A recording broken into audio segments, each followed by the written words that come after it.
Iya,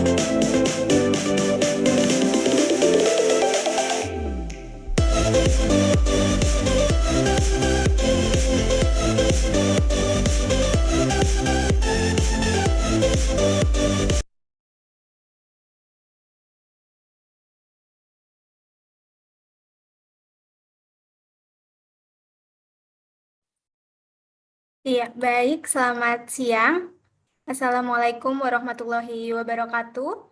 Salam sejahtera untuk kita semua, rekan-rekan, Bapak, Ibu sekalian. Apa saya mohon untuk direspon apa suara saya dari sini jelas?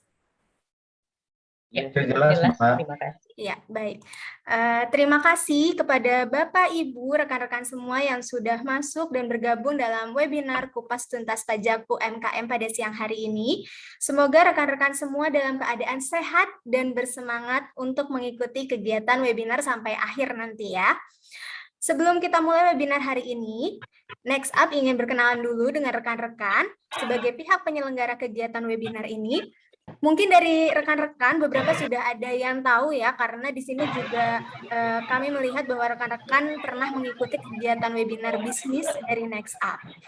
Baik, sebagai perkenalan, PT Next Up Kolegia Indonesia atau nextup.id merupakan perusahaan pelatihan, konsultasi, dan pendidikan bisnis. Next Up memiliki misi sebagai penghubung antara profesional bisnis dengan pelaku usaha dan perseorangan dalam rangka peningkatan kapasitas diri dan usaha untuk naik kelas dan melalui pendekatan training, mentoring, coaching, dan juga consulting. Nah, selain mengadakan dan atau memfasilitasi kegiatan webinar bisnis seperti yang akan kita mulai beberapa saat lagi, Next Up juga melakukan program pendampingan UMKM dan kegiatan workshop offline yang tujuannya agar peserta bisa lebih memahami dengan melakukan praktek langsung bersama para ahlinya. Untuk kegiatan offline terdekat akan dilakukan pada akhir bulan ini, dilaksanakan pada tanggal 29 Maret, berlokasi di Bogor, dengan tema workshop yang sangat menarik, yaitu Lebaran Penuh Cuan, banjir order lewat Shopee. Menarik sekali ya pastinya bagi rekan-rekan yang memiliki toko online di Shopee atau baru ingin membuka toko di Shopee, bisa jika teman-teman ingin mendapatkan orderan super ramai lewat Shopee, mengikuti workshop offline dan praktek langsung bersama ahlinya, dan tentunya dengan kami Next Up Indonesia. Teman-teman nanti bisa daftar melalui admin di WhatsApp. Nah, untuk sesaat lagi kita akan memulai webinar Kupas Tuntas Pajak UMKM dengan penuh antusias dan semangat ya. Jadi sebelum saya serahkan pada moderator, saya akan memberikan informasi dan peraturan bagi peserta webinar pada siang hari ini. Baik, untuk peserta webinar Kupas Tuntas Pajak UMKM, mohon untuk mematikan mikrofon atau mute ya, agar bisa lebih fokus nanti dalam menyimak materi yang diberikan oleh narasumber. Oke, iya, terima kasih. Dan peserta diharapkan bisa open cam ya, agar bisa saling mengenal nantinya. Dan ketika sesi interaktif juga nanti lebih enak dilihat ya. Kemudian nanti di akhir sesi kami akan memberikan door prize bagi satu peserta yang beruntung.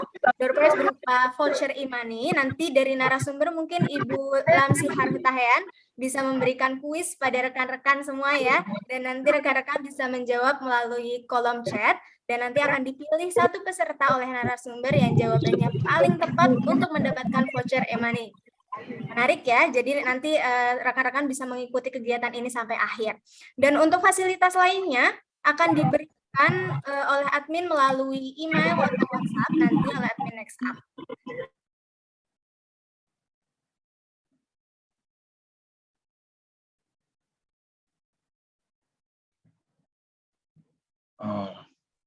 Dan untuk mengawali webinar siang hari ini, kita agar lancar, kita buka dengan berdoa terlebih dahulu ya.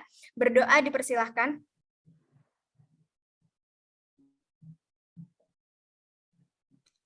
Selesai.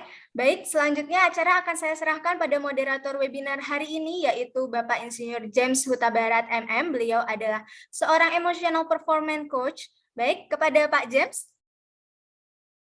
Baik, ya. Terima kasih Mbak Ayu ya. Ya, terima kasih Mbak Ayu untuk waktunya. Nah, untuk mempersingkat waktu aja, jadi kita akan memulai acara bisnis webinar yang ini tentang penerapan undang-undang pajak ya terhadap bisnis UMKM. Nah, siang hari ini rekan saya yaitu Bu Lamsiar Hutahayan. Nah, beliau itu adalah seorang pakar di bidang perpajakan dan memang adalah teman sejak kami masih bersama-sama di perusahaan dan memang dari dulu pegangannya adalah pajak. Nah, selain itu juga beliau adalah sarjana, selain SE juga lulusan daripada bidang hukum ya. Dan terakhir yang saya tahu adalah sebagai lulusan di dalam bidang magister hukum. Jadi saya kira dari dunia perpajakan yang digeluti serta kemampuan bidang hukumnya ini saya merasa sudah tidak diragukan lagi. Nah, siang hari ini nanti acara akan dimulai oleh Ibu Lalam, tetapi sebelum kita mulai nanti saya akan memberikan sedikit rule ya. Pertama, saya harapkan ya teman-teman agar untuk mikrofonnya itu di mute dulu, sehingga tidak mengganggu ya peserta lain. Jadi tolong di mute dulu sehingga suara luar tidak masuk dan tidak mengganggu acara kita. Kemudian yang kedua, acara ini akan berjalan seperti biasanya. Nanti kira-kira setengah jam di akhir sesi mungkin kita akan selesai dan kita akan berikan kesempatan bertanya secara langsung dari teman-teman. Nah, bagi teman-teman yang ada pertanyaan juga boleh di-chat. Nah, nanti itu akan akan juga saya sampaikan ke Bu Lalam apabila ada pertanyaan-pertanyaan yang ingin disampaikan. Nah, untuk mempersingkat waktu, saya menyerahkan Ibu Lalam atau Ibu Lamsiar Hutahayan untuk memaparkan presentasinya. Silakan Bu Lalam.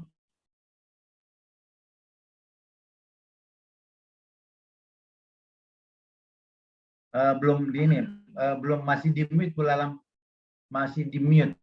Oh, ini harus sendiri ya. Oke. Ya. Biasanya ada yang buka. Baik. Terima kasih Pak James Huta Barat, abang saya, motivator saya, yang karena beliau juga saya bisa naik gitu ya, seperti simbol next ini. Beliau dari dulu sudah menjadi motivator buat saya dan terima kasih, saya senang sekali bisa diberikan kesempatan bergabung dengan orang-orang yang luar biasa dari komunitas Next pada siang hari ini.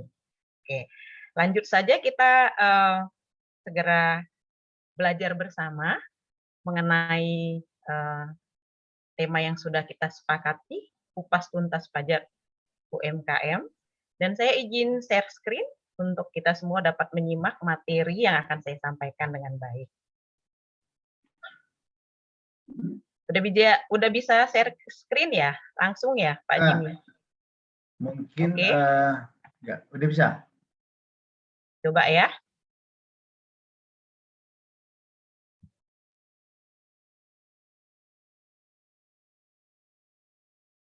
Belum bisa ya? Saya dijadiin co-host dulu, Pak. Ya, sebentar.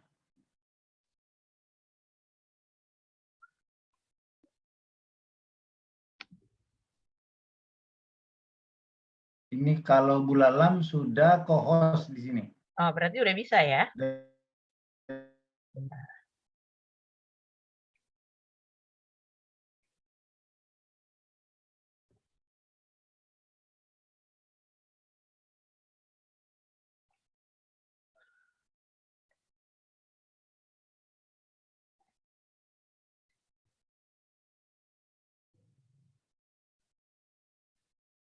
Ya. Sudah dapat terlihat dengan baik? Ya. Oke, ya, Bapak Ibu yang luar biasa, ini tema yang kita akan bahas di kesempatan berapa jam ya Pak Jimmy ya? 3 jam, sekitar Waktunya mungkin sekitar 1,5 jam. Nah, nanti setengah jam sisa akan kita berikan buat kesempatan kepada peserta untuk bertanya langsung, atau mungkin dalam perjalanannya bisa pertanyaannya diketik di chat dan nanti mungkin akan saya sampaikan ketika selesai pemaparan dari Ibu Lalam. Ya, baik. Ya. Jadi demikian Bapak Ibu kupas tuntas pajak UMKM. Saya harapkan memang benar-benar bisa kita kuasai di waktu yang ada ini. Dengan perlahan, saya percaya semua kita sudah sudah mahfum mengenai pajak, tapi mungkin sekedar sedikit refresh ya. Ya.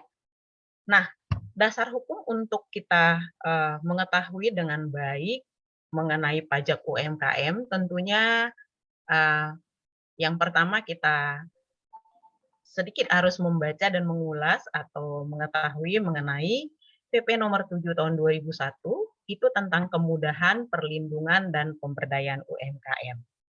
Ya, slide-nya ini saya sudah share ke Pak Jimmy, mungkin nanti bisa dibagikan ke rekan-rekan yang mengikuti, sehingga ini saya cepat-cepat saja, karena ini ada sekedar informasi untuk kita dapat referensi jika kita ingin mengetahui lebih dalam mengenai dasar hukumnya. Ya, kemudian dasar hukum pajak UMKM, ini saya ada beberapa kutip yang penting-penting saja terkait dengan UMKM.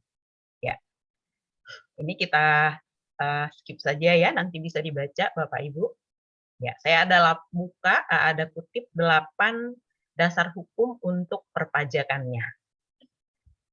Kita lanjut. Ya. Untuk dapat mengerti dengan baik pajak terkait UMKM, tentu kita harus memahami dengan benar apa itu usaha UMKM, usaha mikro, usaha kecil dan menengah. Ya. Dalam PP 7 tahun 2001, usaha mikro itu dikatakan adalah usaha produktif milik perorangan, kita lihat di sini, perorangan tentu perseorangan atau badan usaha yang memenuhi kriteria usaha mikro sebagaimana diatur dalam Undang-Undang PP 7 tahun 2001. Ya, kita lanjut berikutnya. Usaha kecil, UMKM. Yang kecil, usaha kecil itu adalah usaha ekonomi produktif yang berdiri sendiri yang dilakukan oleh, kembali ya, pelakunya adalah orang pribadi atau badan usaha.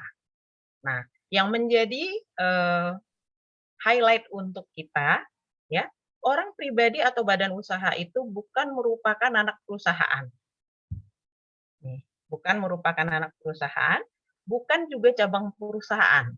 Artinya dia berdiri sendiri pure, OP atau badan yang melakukan usaha produktif yang terkategori usaha kecil berdasarkan PP nomor 7 tahun 2001. Kita lanjut ke usaha menengah. Apa itu usaha menengah? Usaha menengah adalah usaha ekonomi produktif yang berdiri sendiri. Nih, pelakunya tetap orang perorangan, kita lihat ada orang perorangan, atau badan usaha dengan dibatasi ya oleh yang bukan anak perusahaan atau cabang perusahaan yang dimiliki, dikuasai atau menjadi bagian baik langsung maupun tidak langsung dengan usaha kecil atau usaha besar yang memenuhi kriteria usaha menengah menurut PP nomor 7 tahun 2001. Ya. Selanjutnya dari pengertian tentang usaha mikro, kecil, menengah tadi, kita bisa membagi klasifikasinya, ya. Usaha mikro itu di sini kita lihat disebutkan bahwa modal usaha mikro itu maksimal 1 miliar, ya, tidak termasuk bangunan tempat usaha. Dan penjualan maksimalnya itu 2 miliar per tahun. Itu kelompok usaha mikro. Nah, Bagaimana jika modal usahanya lebih dari 1 miliar? Berarti dia bukan usaha mikro. Dia sudah masuk di kategori usaha kecil. Sehingga jika modal usaha ya, modal usaha lebih besar dari 1 miliar sampai dengan 5 miliar yang tidak termasuk bangunan tempat usaha ya, dan penjualannya maksimum 2 miliar sampai 15 miliar per tahun, secara undang-undang itu terkategori sebagai usaha kecil.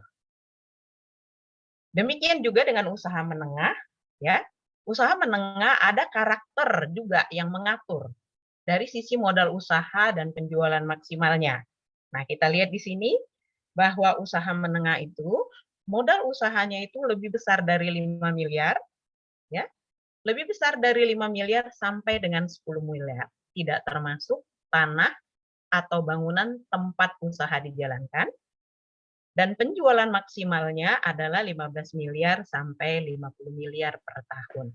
Ya, Bapak Ibu, jadi kalau kita lihat dari slide ini, ya, yang membedakan usaha mikro, usaha kecil, dan usaha menengah adalah modal usaha dan penjualan maksimal per tahun.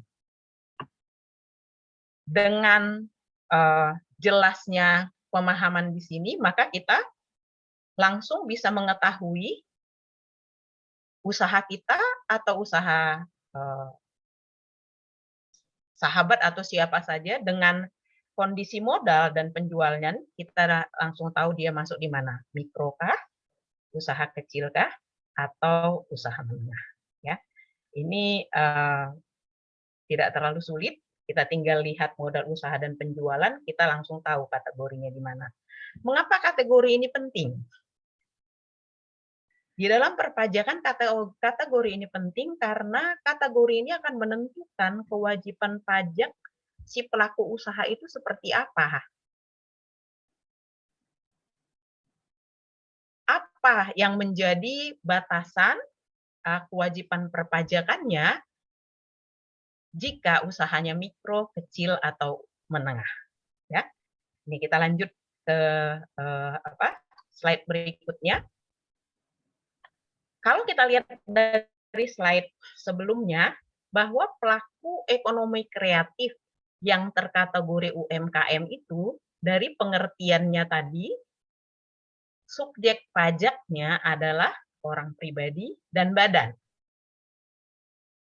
Orang pribadi berarti perusahaan tersebut, usaha tersebut dijalankan oleh orang pribadi. Tentu NPWP-nya juga pribadi.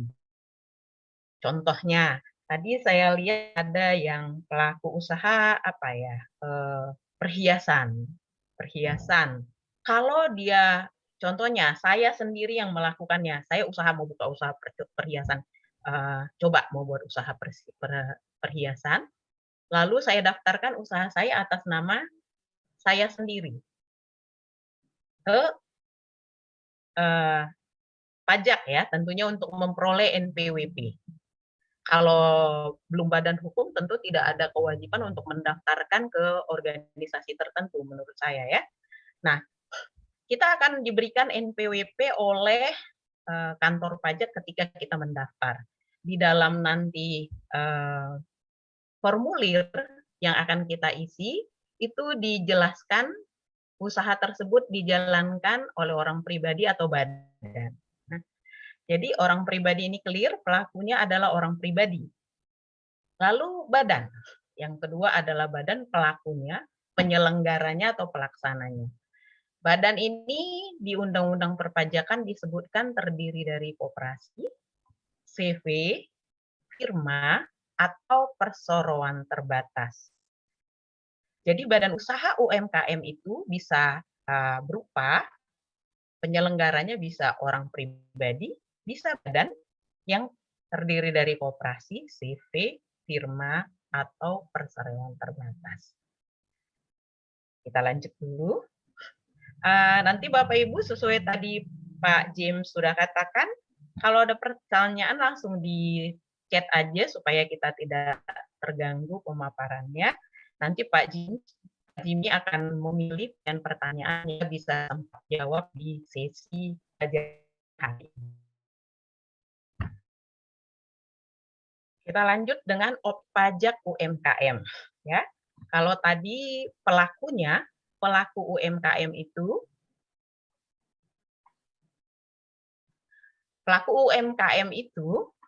kita lihat di sini, ya.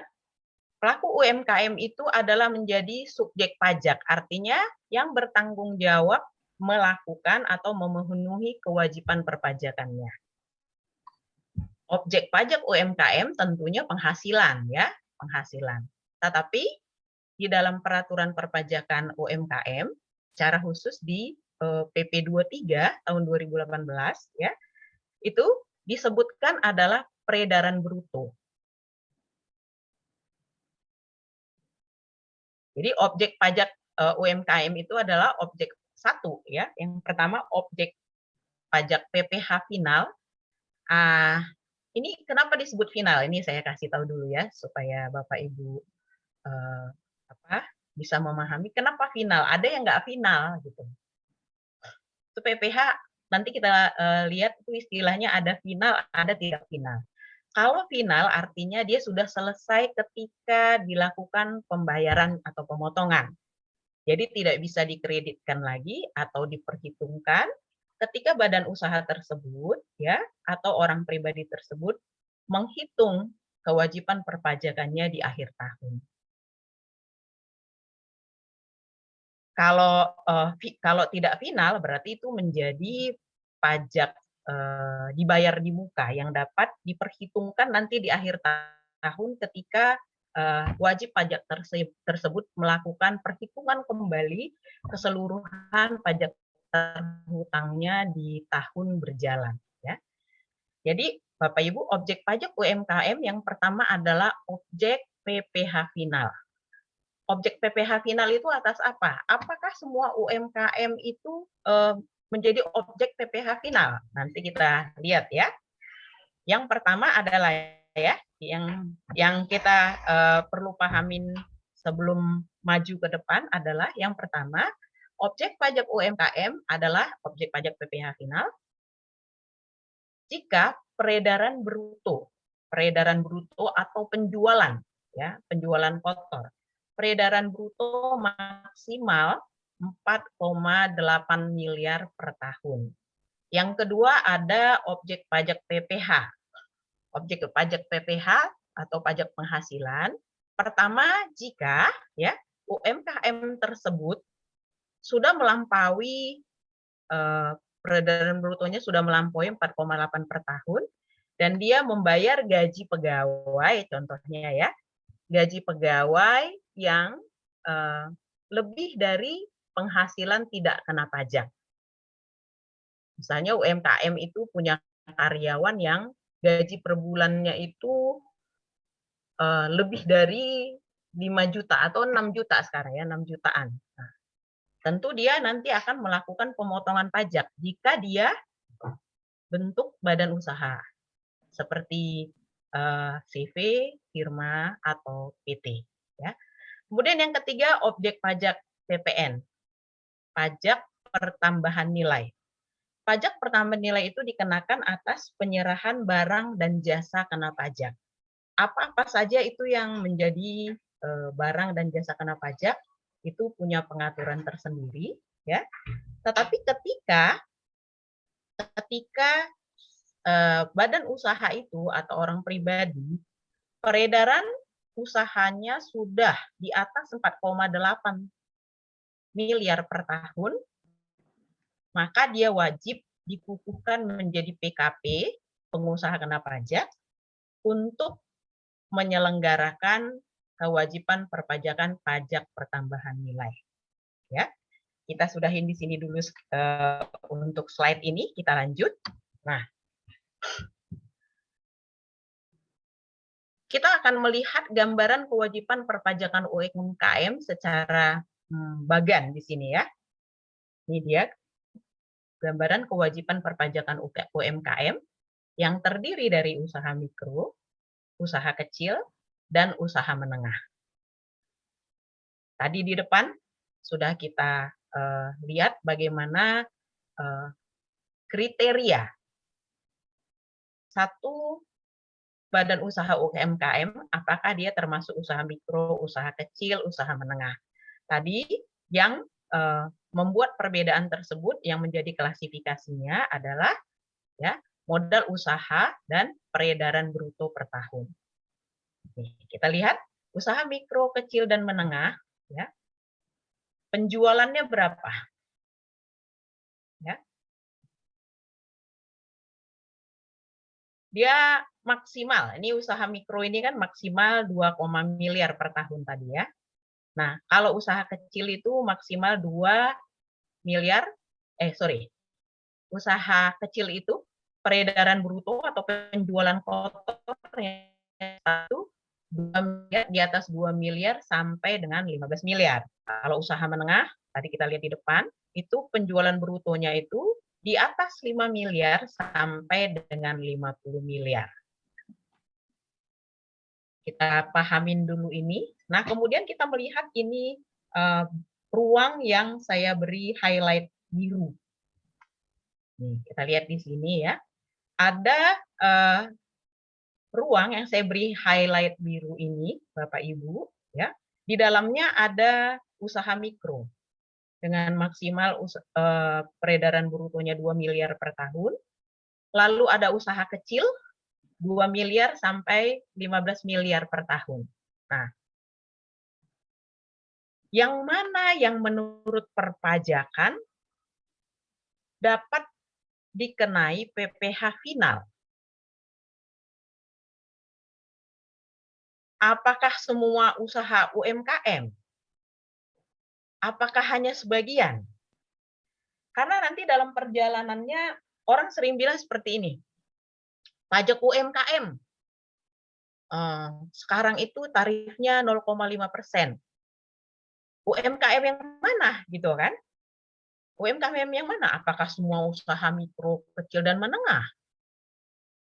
Bagan ini membantu kita untuk menjawab ya. Jadi Bapak Ibu, pajak UMKM yang dikenakan PPh final sebesar untuk peraturan yang saat ini berlaku 0,5% dari penjualan bruto ya, adalah pajak UMKM yang peredaran bruto per tahunnya sampai dengan 4,8 M per tahun ya.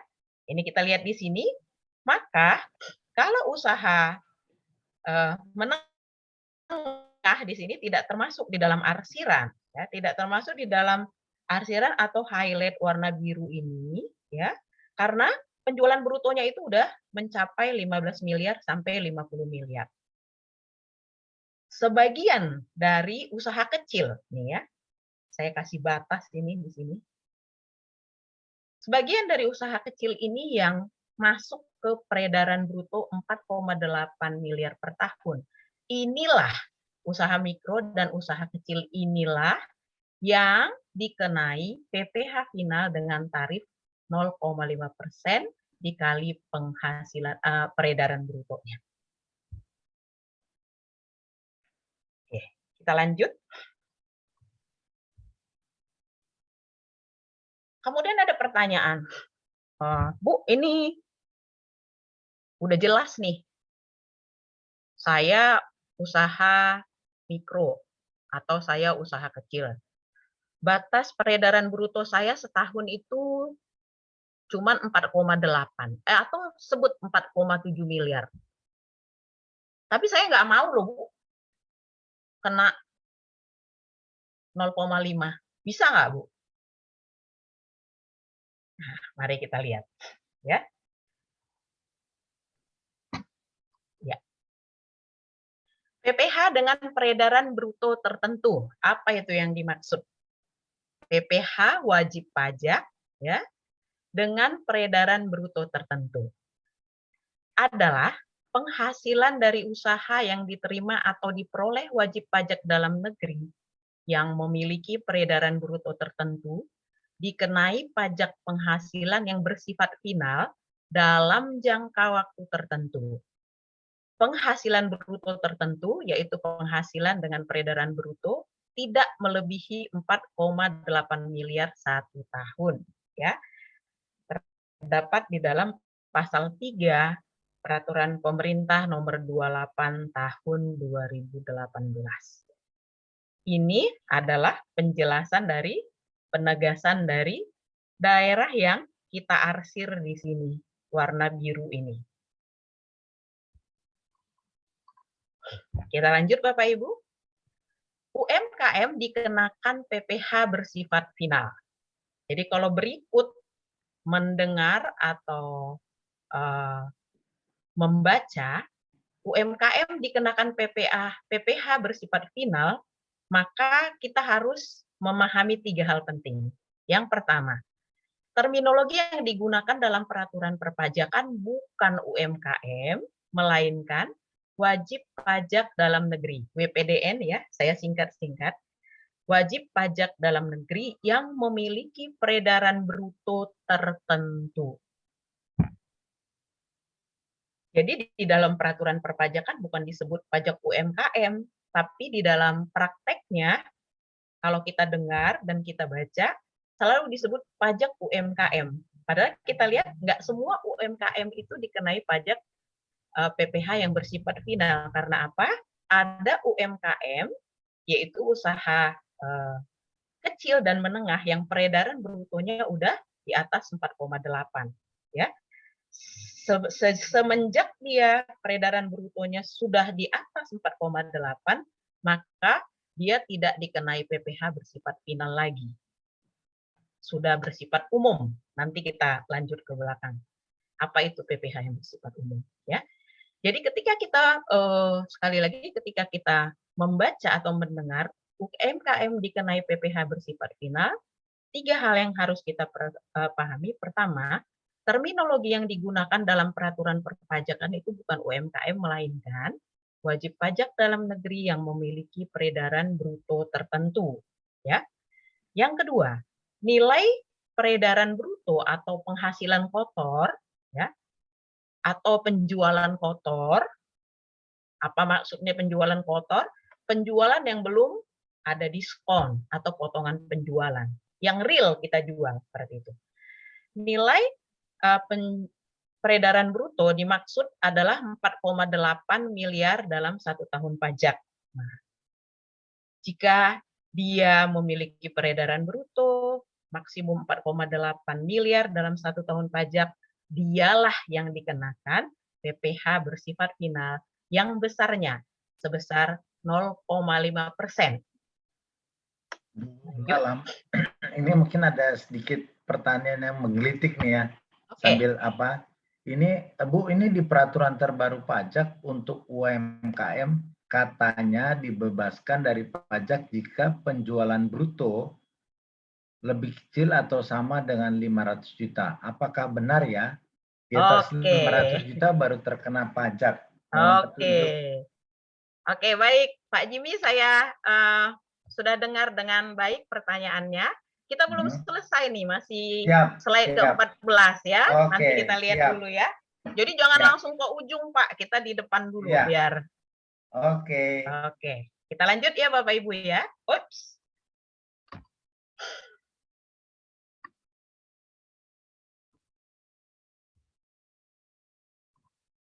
Sampai doa ya, ini tadi ya.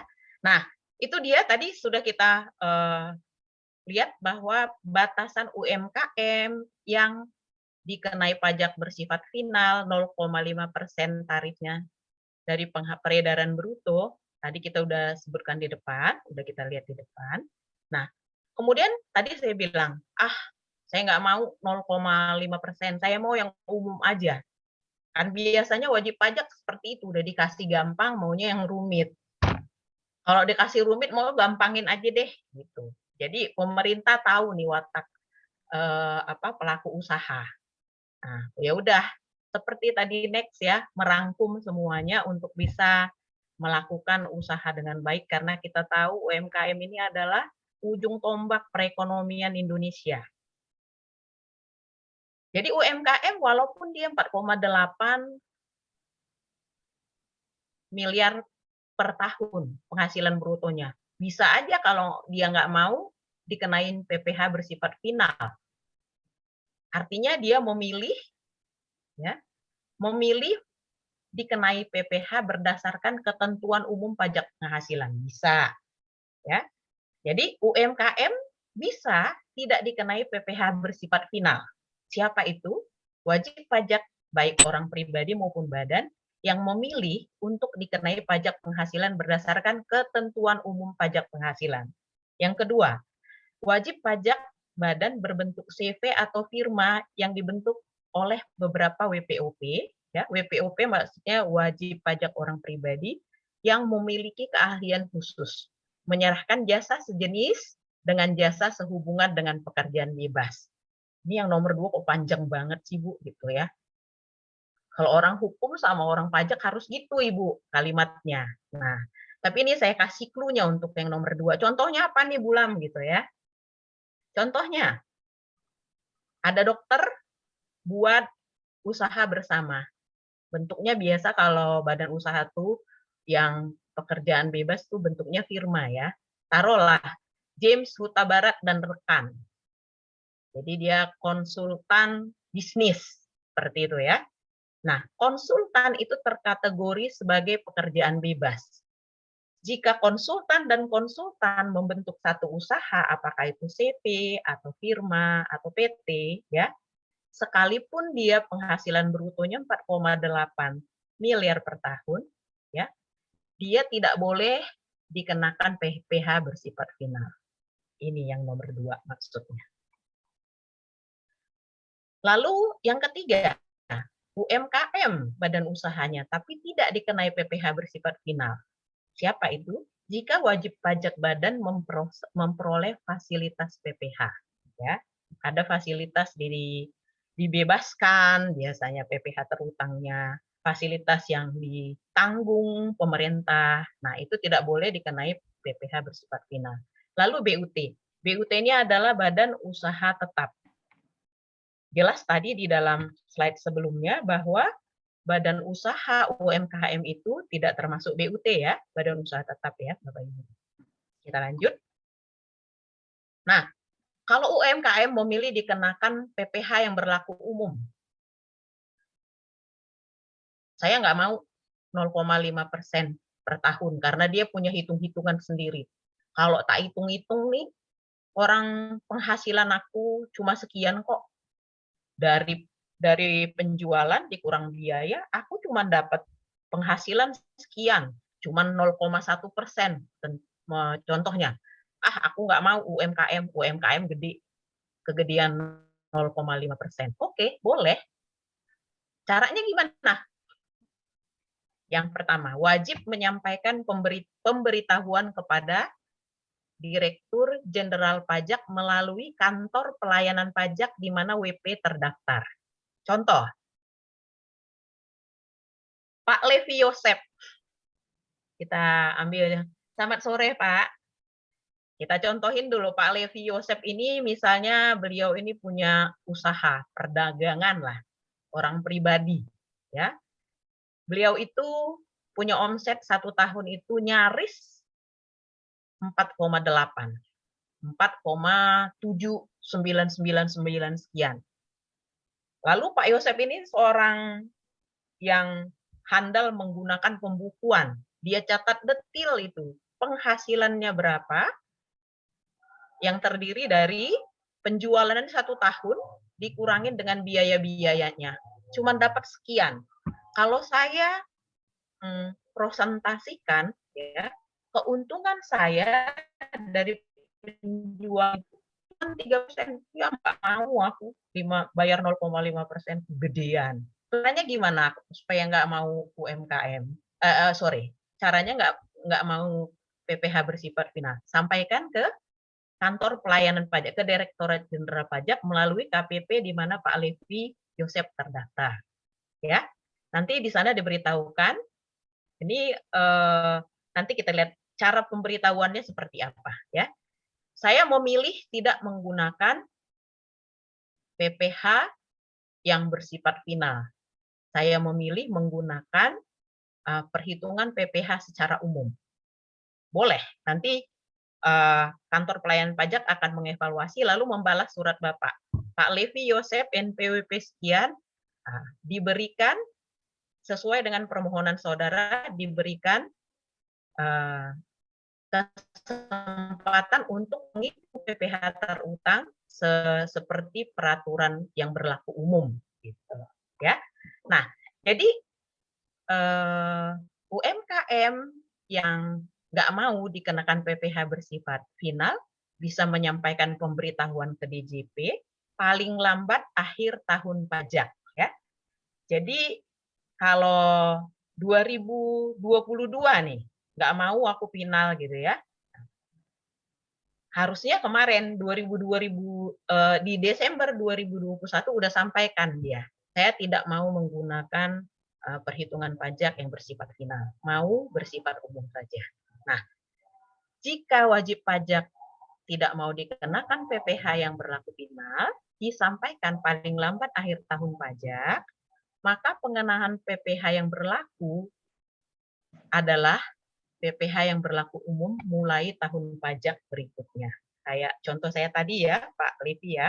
Jadi kalau tahun 2022 ini misalnya nggak mau nih dikenakan pajak PPh final, aku mau yang biasa aja. Seharusnya paling lambat 31 Desember sudah menyampaikan pemberitahuan kepada DJP melalui kantor pelayanan pajak di mana Pak Levi terdaftar. Sehingga tahun 2022 Bapak tidak lagi dikenai pajak bersifat final, tetapi sudah bersifat umum. Ya, contoh. Kita lanjut. Nah, ini dia caranya untuk menyampaikan ke DJP kalau kita tidak mau dikenain PPh yang bersifat final. Ya, kita menyampaikan pemberitahuan. Gimana caranya? Caranya sekarang ini Direktorat Jenderal Pajak memaksimalkan pelayanan itu melalui online. Jadi kita login ke DJP online, tinggal masuk ke internet, ketik DJP online, ya. Nanti akan muncul seperti ini, ya. Ada logo DJP, ada logo login, masukkan NPWP, masukkan password Anda, ya. Lalu ketik kode yang ada di sini, ketik login. Berikutnya akan muncul tampilan seperti nomor 3 ini. Ada informasi, profil, bayar, lapor, layanan. Bapak Ibu klik layanan. Pada saat Bapak Ibu klik layanan, nanti akan muncul layanan apa yang bisa diberikan kepada Bapak Ibu. Kebetulan maunya kita untuk pemberitahuan, ya, memilih berdasarkan ketentuan umum PPh 23. Bapak Ibu klik, nanti akan ada jawaban langsung, ya, jawaban langsung di online akan diteliti. Nah, biasanya sekarang kan datanya sudah update. Jadi saat kita ngeklik, nanti dilihat laporan-laporan sebelumnya, sudah nanti dia bilang pemberitahuan Bapak Ibu dikabulkan atau diterima. Nanti akan diberikan surat menyusul ke email, biasanya seperti itu. Ya.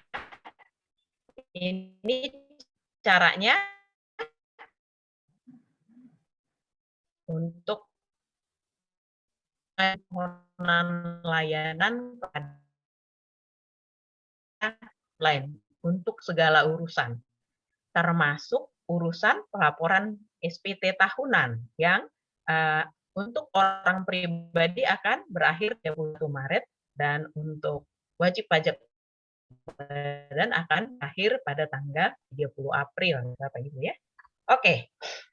Lalu apa sih ketentuan pajak yang berlaku umum? Tadi kan sudah disebutkan bahwa UMKM PPh-nya final 0,5% per tahun. Kalau dia omsetnya atau peredaran brutonya 4,8 miliar per tahun, ya, dikenain pajak 0,5% dari peredaran bruto. Nah, aku nggak mau. Nih, tadi kita contohin Pak Levi yang nggak mau ya. Nah, tentu setelah Pak Levi nggak mau, maka usaha Pak Levi akan diberlakukan ketentuan pajak penghasilan yang berlaku umum. Apa itu pajak penghasilan yang berlaku umum? Bapak Ibu, kategori subjek pajak itu ada 2 ya. Wajib pajak orang pribadi, wajib pajak badan untuk sore hari ini. Kemudian ada lagi sih namanya warisan yang belum terbagi, tapi nanti itu di pembahasan berikut ya. Nah, hari ini ketentuan PPh yang berlaku umum kita bahas untuk wajib pajak orang pribadi atau wajib pajak badan. Untuk wajib pajak orang pribadi, penghitungan ya PPh-nya berdasarkan ketentuan umum adalah seperti ini. Penghasilan bruto dikali tarif ya, norma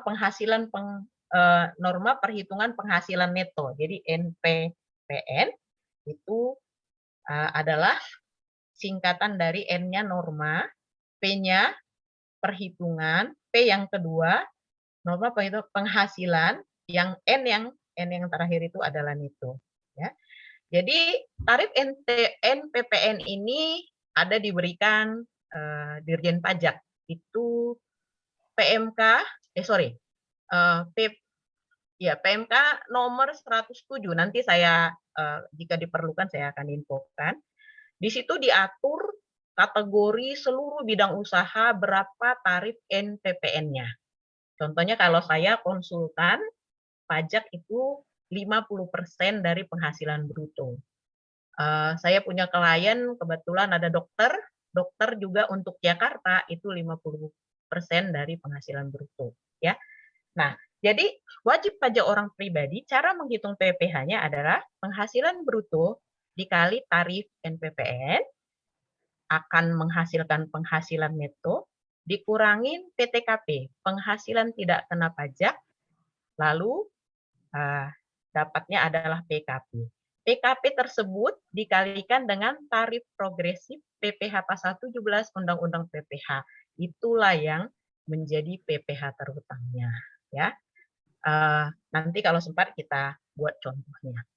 Kemudian menghitung wajib pajak badan, tadi sekilas saya sudah sampaikan seperti yang saya contohkan kepada Pak Yosep. Kebetulan tadi Pak Yosep dia itu PPh orang pribadi ya. Nah, kalau untuk PPh badan, cara menghitung PPh-nya yang berlaku umum adalah penghasilan bruto dikurangi dengan biaya, akan didapat penghasilan neto. Nah, nanti penghasilan netonya akan dilakukan koreksi fiskal positif dan negatif untuk mendapatkan penghasilan kena pajak. Dari penghasilan kena pajak, nanti baru dikalikan tarif PPh badan yang berlaku di pasal 17 Undang-Undang PPh. Itu ketentuan PPh yang berlaku umum. Ya. Tadi kita sudah membahas ya UMKM yang tidak mau dikenakan PPh final boleh dikenakan PPh bersifat umum. Nah, sekarang UMKM yang dikenai PPh bersifat final tersebut apakah selamanya? Enggak, ada batasannya ya Bapak Ibu ya. Kenapa ada batasannya? Sebenarnya di ketentuan umum Undang-Undang Perpajakan itu disebutkan bahwa badan usaha itu harus melakukan yang namanya pembukuan. Pembukuan itu hasil akhirnya adalah laporan keuangan yang berupa neraca, laba rugi, atau laporan perubahan modal. Ada 3. Nah, tidak semua badan usaha yang sudah mampu melakukan hal tersebut. Ya, karena kemampuan untuk melakukan pencatatan keuangan, kita tahu bersama itu memerlukan biaya tersendiri ya. Jadi contohnya kalau mau melakukan pembukuan yang rapi tentu harus menggaji seorang akuntan atau paling tidak orang yang mengerti laporan keuangan. Tentunya si karyawan tersebut atau yang kita gaji tersebut harus akan meminta biaya tertentu yang harus kita keluarkan untuk menggaji dia kan. Dan pemerintah itu mengetahui itu. Maka UMKM yang belum sempat atau belum mau atau belum mampu melakukan pembukuan yang menghasilkan laporan keuangan, diberikan kebebasan untuk hanya mencatat peredaran bruto. UMKM yang seperti itulah yang kemudian dia cuma dapat peredaran bruto sampai dengan 4,8 per tahun, diberikan PPh yang bersifat final. Jadi simpel, dia cuma bikin pencatatan 1 bulan berapa, ya, penghasilan brutonya dikali 0,5 bayar ke pajak, selesai. Nah, oleh karena itu tidak sepanjang waktu berlangsung, ada pembatasannya Bapak Ibu. Nah, jangka waktu pengenaan PPh bersifat final itu, ya, kita lihat di slide ini, untuk wajib pajak orang pribadi hanya 7 tahun. 7 tahun dihitung dari mana? Tentu dari mulai berusaha. Ya. Setelah 7 tahun, sekalipun peredaran brutonya masih 4,8 M, nggak boleh lagi. Dia sudah harus dikenakan PPh yang berlaku umum seperti ini tadi. Ya. Cara menghitungnya. Jadi si wajib pajak tersebut harus menyelenggarakan pembukuan. Ya. Kalau dia menyelenggarakan pembukuan, berarti dia udah akan punya laporan keuangan, kemudian yang terdiri dari rugi laba, neraca, dan laporan perubahan modal. Ya. Kemudian 4 tahun bagi WP badan. Jadi kalau badan usaha si UMKM itu adalah koperasi, CV, atau firma, dia cuma boleh 4 tahun dikenai PPh bersifat final. Kalau dia WP badan berbentuk PT, dia cuma bisa 3 tahun. Ya. Di sini kita lihat setelah kurun waktu tersebut pengenaan PPh sesuai dengan ketentuan umum yang seperti ini. Atau dengan kata lain harus menyelenggarakan pembukuan yang dapat menghasilkan laporan keuangan berupa, ya, rugi laba, laporan rugi laba, neraca, dan laporan perubahan modal. Ya, ini tadi sudah kita lihat juga di depan tadi. Bagaimana cara menghitung PPh UMKM? Ya, peredaran bruto per bulan, ya, ini saya tekankan per tempat usaha. Jadi kalau Bapak Ibu UMKM punya tempat usaha beberapa, contoh di Jakarta ada 4, di Medan ada 5, atau di daerah lain, di Jogja ada 1 gitu. Semua tempat usaha itu harus mencatat peredaran brutonya tersendiri dan membayar PPh per bulan sebesar 0,5% dari penghasilan bruto. Ingat, nilai peredaran bruto itu sebelum dikurangi potongan penjualan, potongan tunai, dan atau potongan-potongan yang lain. Ya. Nah, ini dia tadi pertanyaannya Bang Jimmy. Kak Jamis tadi nanya, saya dengar tuh sampai 500 tidak dikenai PPh. Iya. Dengan berlakunya Undang-Undang Harmonisasi Peraturan Perpajakan, ya, UMKM juga diberi keuntungan. Ya. Apa keuntungannya? Untuk sejak tahun pajak 2022, berarti sejak Januari 2022, UMKM, ya, yang penghasilan brutonya sampai dengan 500 juta tidak dikenai PPh. Jadi kalau Januari penghasilannya masih 300, nggak bayar PPh. Kemudian Februari karena nggak sempat menyerahkan barang, masih dikerjakan, kebetulan banyak order, ya, harusnya 300, jadi sempat terjual cuma 100. Ya. Januari kan 300, Februari cuma 100. Tidak dibayar pajak juga Februari. Nah, Maret, nanti karena Februari nggak sempat jual, lagi ngerjain, penjualan Maret yang naik, misalnya jadi 700 juta. Berapa pajak yang dibayarkan di bulan Maret? Kita lihat perhitungannya. Nah, ini dia cara perhitungannya, ya. Saya sudah buatkan ke Bapak Ibu. Jadi nanti untuk menghitung peredaran bruto perlu kolom-kolom seperti ini aja. Januari berapa peredaran brutonya? Februari berapa, Maret berapa. Nah, nanti totalnya tahun 2022 ini yang kita laporkan di SPT tahunan kita. Ini angka 5.295 juta ini yang akan kita laporkan. Ya. Nah, dari tabel ini nanti kita akan banyak pertanyaan. Tapi kita lihat dulu cara perhitungan ya. Contoh tadi ya.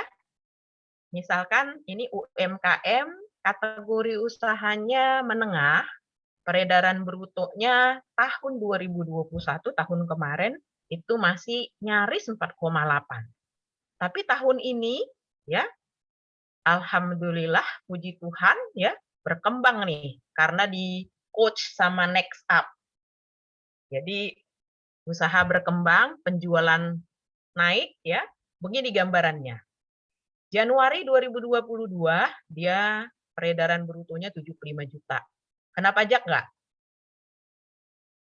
Kalau sebelumnya di tahun 2021 ke belakang, itu kena pajak 0,5 ya, bayar 375.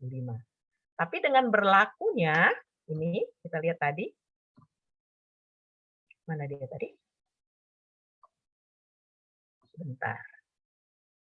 Ya, dengan berlakunya Undang-Undang Harmonisasi Peraturan Perpajakan, maka peredaran bruto sampai dengan 500 juta tidak dikenai PPh. Maka Januari belum kena pajak. Februari penjualan bruto 140 juta. Kumulatif penghasilannya sampai dengan Februari itu 215 juta. Belum kena pajak juga. Bulan Maret belum kena pajak juga. Kita lihat bulan April.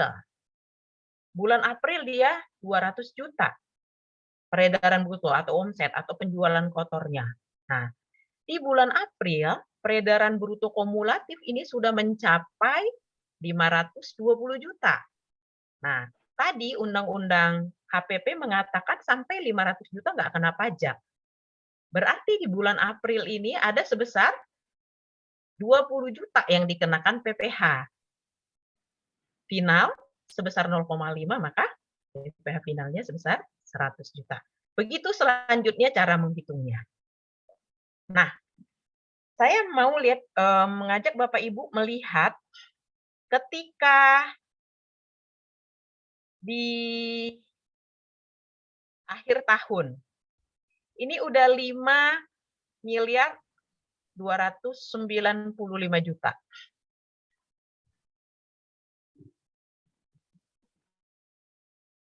Apa yang harus dilakukan badan tersebut atau UMKM tersebut?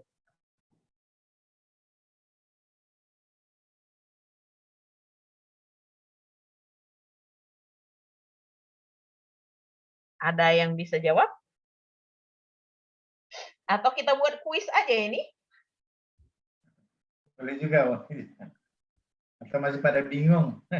Oh, masih pada bingung. Oh, kalau begitu, kalau ya, begitu apa-apa, terusin aja dulu. Ya, ini kita terusin dulu ya. Iya. Memang harus bingung, nanti saya nggak punya kerjaan kalau Bapak Ibu pintar. Tapi kan nanti setelah kita belajar pasti nggak bingung lagi lah. Ya. Nah, Bapak Ibu kita lihat di sini. UMKM yang saya contohkan di dalam slide saya ini, ya, di bulan Desember dia sudah punya penghasilan 5,2 M. Artinya sudah di atas 4,8. Kalau sudah di atas 4,8, apa yang terjadi dengan UMKM ini tahun 2023? Tahun 2023 dia tidak bisa lagi dikenain PPh bersifat final. Karena apa? Tahun ini, tahun 2022, peredaran brutonya sudah melampaui 4,8. Jadi bagaimana cara perhitungan PPh-nya? Harus mengikuti ketentuan yang berlaku umum. Nah, otomatis nanti walaupun dia, lupa nih, pura-pura lupa aja nih, masih malas bikin pembukuan, belum beres gitu, masih urusin pembukaan cabang, ya udah deh 4 bayar aja final. Nanti pajak akan nyuratin, Pak Levi, di tahun 2022 penghasilan bruto Anda sudah mencapai 5,295 sehingga udah di atas 4,8, maka tahun 2023 Bapak harus menggunakan perhitungan PPh yang bersifat umum seperti itu penjelasannya. Nah, kemudian bagaimana pelunasan PPh UMKM? Tadi kan udah tahu nih jenis usahanya apa. Lalu udah tahu apakah dia termasuk PPh final apa bukan. PPh final jika dia penghasilannya 4,8 miliar 1 tahun. Nah, kemudian ada undang-undang harmonisasi perpajakan. Sampai 500 juta nggak bayar pajak. Nah, kalau misalnya di contoh kita ini, di bulan April, ya, di bulan April si UMKM ini harus sudah membayar pajak UMKM, ya, bukan dari 200 juta, ya, tapi dari 20 juta. Sorry. Oh, maaf. Ini bukan dari 20 juta ya Bapak Ibu. Kita lihat di sini. Nah, sampai 500 juta dia tidak kena pajak ya. Sehingga dari 200 juta ini berapa yang dikenain pajak ya. Nah, ini kita lihat di sini. Kalau 200 juta maka nih peredaran bruto kumulatifnya ini kan 520 nih Bapak Ibu. Sudah harus kena pajak nih kan? Berapa yang dikenakan pajak? Nah, kita hitung dulu nih di sini ya. Jadi 100 benar ya, 180 ketika ini misalnya peredaran brutonya 180, ini kan baru 500 ya. 320 ditambah 180, 500 ya. Nah, tapi dia peredaran brutonya ini 200, berarti 200 dikurang 180 atau 20 juta yang kena PPh, maka 100.000 nilai PPh final untuk bulan April. Nah, bagaimana cara pelunasannya nih? Yang 100.000, gimana caranya? Nah, pelunasan PPh UMKM itu bisa di-store sendiri oleh wajib pajak setiap bulan, paling lama tanggal 15 bulan berikutnya. Kalau kita contohkan tadi, contoh soal ini, tabel ini adalah usaha Pak Levi, maka nilai 100.000 ini, nilai 100.000 di bulan April PPh finalnya harus dibayar sendiri oleh Pak Levi ya. Dibayarnya caranya gimana membayarnya? Kita lihat ya. Nah, selain disetor sendiri oleh wajib pajak ya, paling lama tanggal 15 tiap bulannya ya. PPh final juga bisa dipotong oleh pemungut pajak.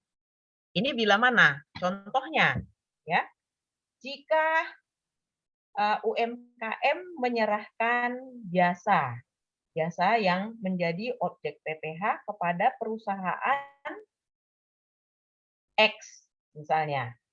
Perusahaan X. Perusahaan X sebelum membayar jasa Bapak Ibu tentu dia akan memotong PPh. Nah, supaya besar PPh-nya itu 0,5% ya, Bapak Ibu itu harus menyampaikan surat keterangan ke sana, ke perusahaan di mana Bapak Ibu menagihkan. Nanti perusahaan X tersebut akan memotong PPh final Bapak Ibu sebesar 0,5% dari penghasilan bruto Bapak Ibu. Sebagai bukti bahwa Bapak Ibu sudah dipotong, nanti akan diberikan bukti pemotongan oleh si PTX yang memakai jasa Bapak Ibu.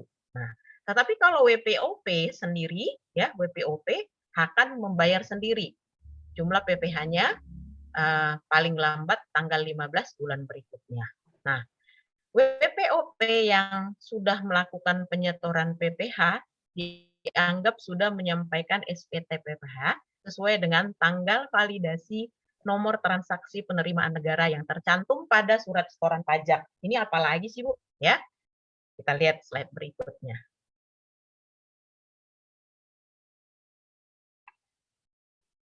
Kok udah terima kasih dia?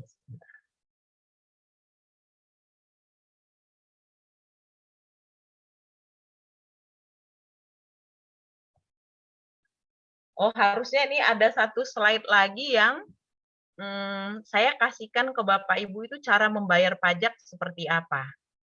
Coba sebentar, saya stop share screen dulu ya Pak Jim ya. Ya, ya. Mohon izin saya cari file lain ya Bapak Ibu ya.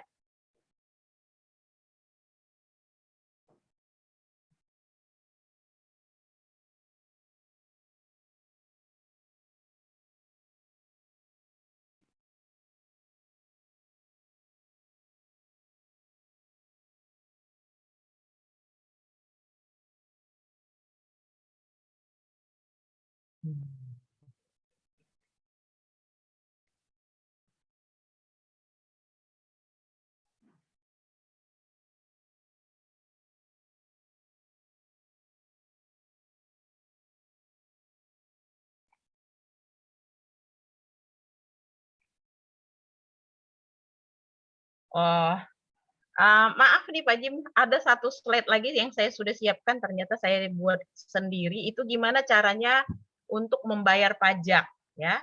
Tapi saya bisa pandu Bapak Ibu mulai dengan memakai ini, ya.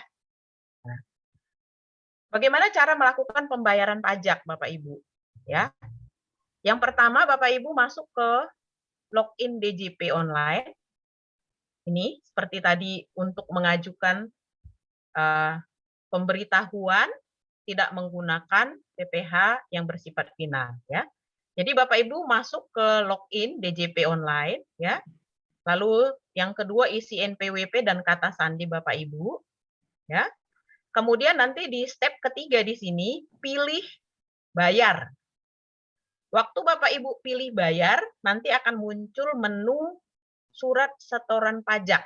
Nah, Bapak Ibu tinggal klik pajak yang Bapak Ibu bayar, nanti akan muncul isikan jenis pajak, Bapak Ibu klik di isi jenis pajak, klik PPh final PP 23 atau PP 46 ya. Nanti baru isikan angkanya, isikan bulannya, nanti akan keluar surat setoran pajak ya berupa PDF file. Nah, surat setoran pajak itu Bapak Ibu bawa ke Bank Persepsi.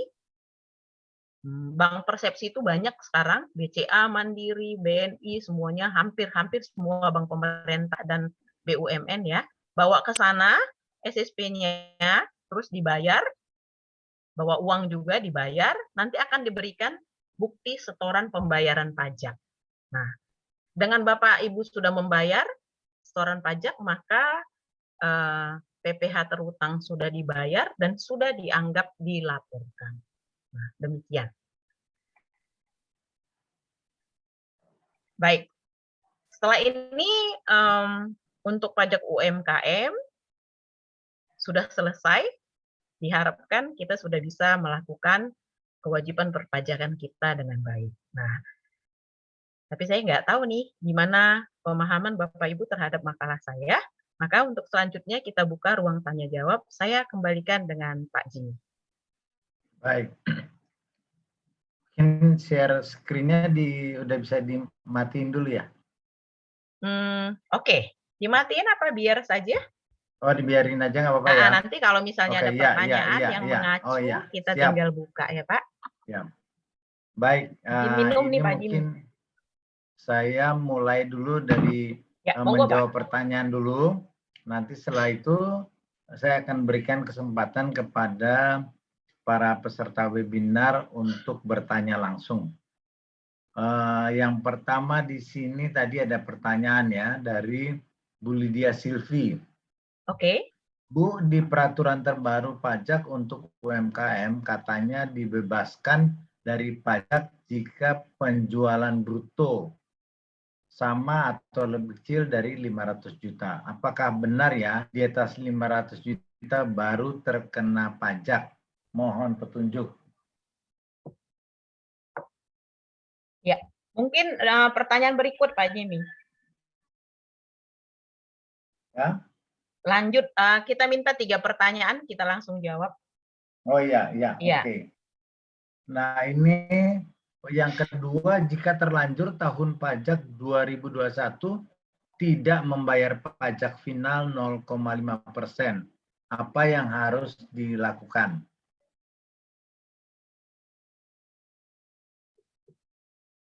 Dari siapa pertanyaannya, Pak? Itu pertanyaan dari Lydia juga, Lydia Oh, Ibu Silvi. Lydia, 2. Oke. Berikut satu lagi, Pak, untuk sesi Yang pertama. satu belum, yang satunya ini. Saya mau bertanya, saya sudah punya NPWP dibuat dari tahun 2018 dan sama sekali belum bayar pajak sampai sekarang. Itu bagaimana sanksinya? Ibu siapa, Pak? Atau Bapak Ini siapa? dari Pak Raden, Rosiana. Pak Raden Rosiana. Rosiana. Baik. Baik, Bapak Ibu, 3 pertanyaan pertama kita jawab dulu ya. Sebelum nanti kita lanjutkan ke 3 pertanyaan berikut. Bu Lydia, terima kasih buat pertanyaannya. Untuk yang pertama, Bu Lydia Silvi, apakah betul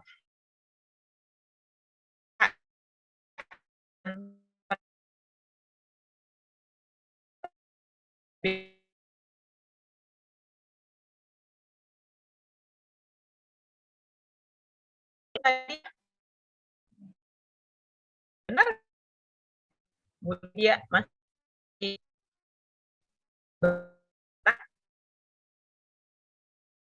Kasih ini langsung aja mungkin gimana tuh? Baik, masih kelihatan? Share screen-nya masih terlihat ya, Bapak Ibu ya? Halo? terlihat. Ya, Ya, oke.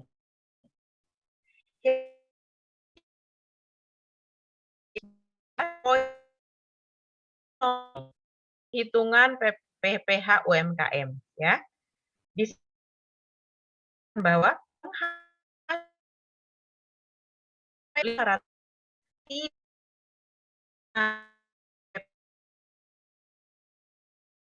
pas tahun 2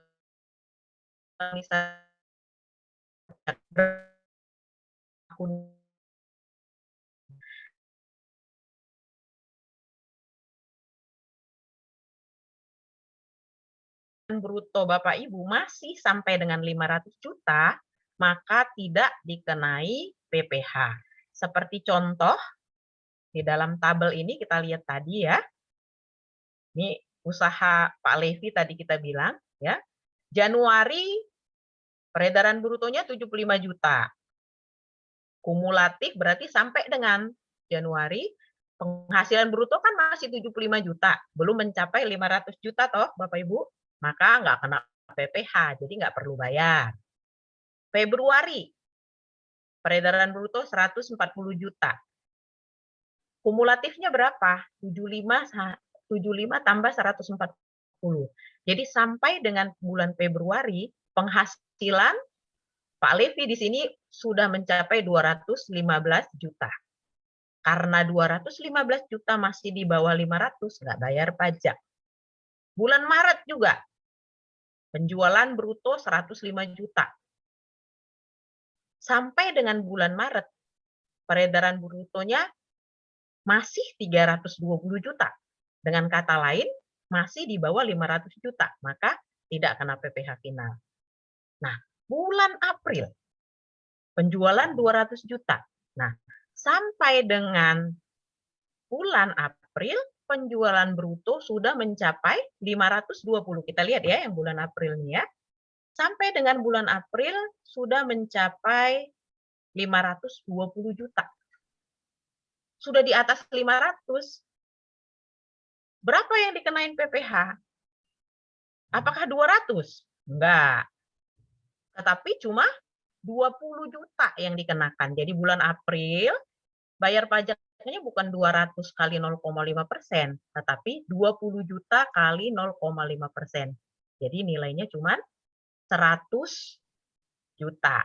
Nah, yang di sebelah ini apa sih Bapak Ibu? Nih, yang di sebelah ini saya kasih nih PPH final sebelum HPP supaya ada bayangan aja sih. Tahun 2021 ke belakang atau sebelumnya, PPH finalnya kan langsung tuh dikenain 0,5% dari penghasilan bruto. Nih, kalau misalnya di contoh ini Januari 0,5% dari 75 juta. Itu tahun sebelumnya, sebelum tahun 2022. Tapi dengan berlakunya Undang-Undang HPP, ya, nih kolom yang terakhir ini, PPh final Bapak Ibu, sampai dengan 500 juta, penghasilan bruto Bapak Ibu belum dikenakan PPh. Ini contoh tadi kita lihat, ya. Baru di bulan April kena PPh itu pun tidak sebesar penghasilan bruto yang 200 juta, tapi cuma 20 juta. Karena apa? Karena kumulatif peredaran bruto yang sampai bulan April itu 520. Sedangkan undang-undang mengatakan sampai dengan 500 juta nggak kena pajak gitu. Berarti yang kena pajak cuma 20 juta dikali 0,5% nilainya 100.000. Seperti itu. Jadi demikian ya Bu Lydia Sylvia ya. Pertanyaan pertama, apakah sudah jelas Bu? Iya Bu, jelas. Terima kasih. Terima kasih kembali. Kemudian yang kedua Bu Sylvia. Kalau tahun 2021 tidak bayar PPh final 0,5%, apa yang harus dilakukan? Bu Lydia Sylvia, untuk tahun 2021 ya, PPh finalnya itu bukan 0,5%, Bu. Nilainya itu sebentar, PPh 23. Sebentar ya, Bu. Kita lihat slide-nya dulu, di slide berapa tadi?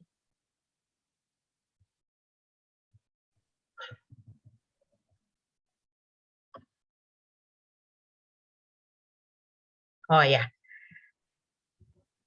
PP nomor 23 tahun 2018 tentang PPh atas penghasilan WP peredaran bruto tertentu. Nah, di PP 23 ini diatur bahwa PPh final untuk UMKM yang penghasilan brutonya sampai dengan 4,8 miliar per tahun itu sebesar 0,5%.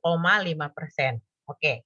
Di sini ya Ibu-ibu ya, nanti kalau misalnya rajin baca bisa dilihat. Nah, pertanyaan Bu Lydia.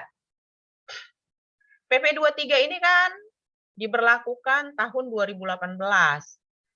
Sebelumnya ada namanya PP 46.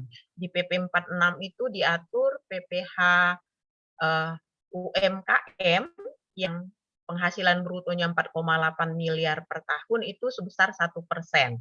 Nah, untuk PP 23 diturunkan jadi 0,5%. Ya. Nah, pertanyaan Bu Lydia, kalau tahun 2021 itu nggak bayar 0,5%, gimana gitu ya?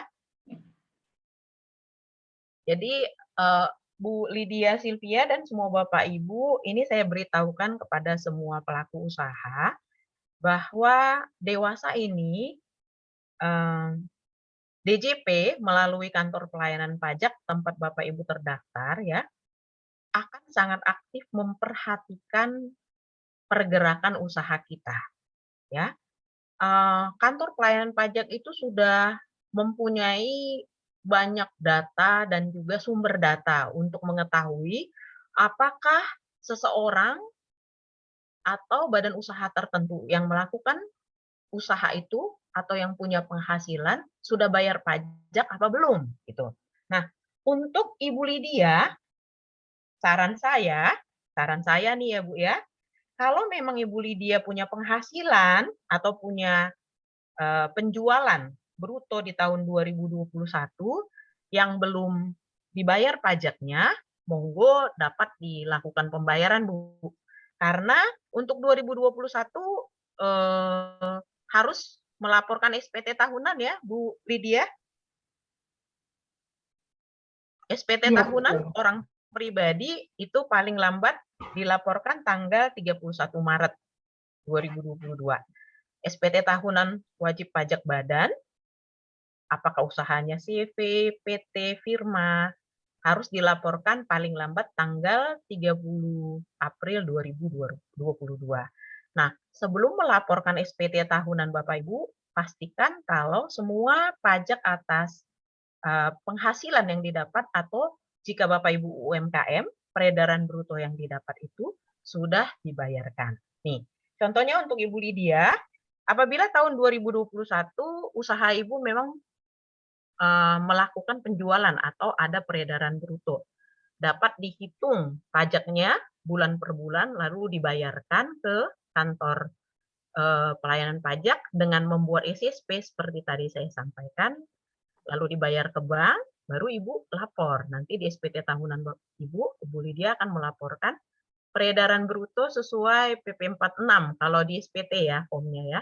PP 46 sebesar sekian, pajak terutangnya sekian, tentu nilai sekian itu 0,5 dari peredaran bruto dan sudah dibayarkan. Nah, bukti bayarnya yang dilampirkan di SPT tahunan.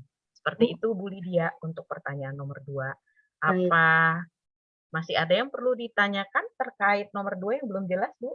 Iya, terima kasih Bu Lansihar. Pertanyaan saya, apakah pelaporan itu boleh kumulatif atau harus dibikin SSP bulan per bulan ya Bu ya?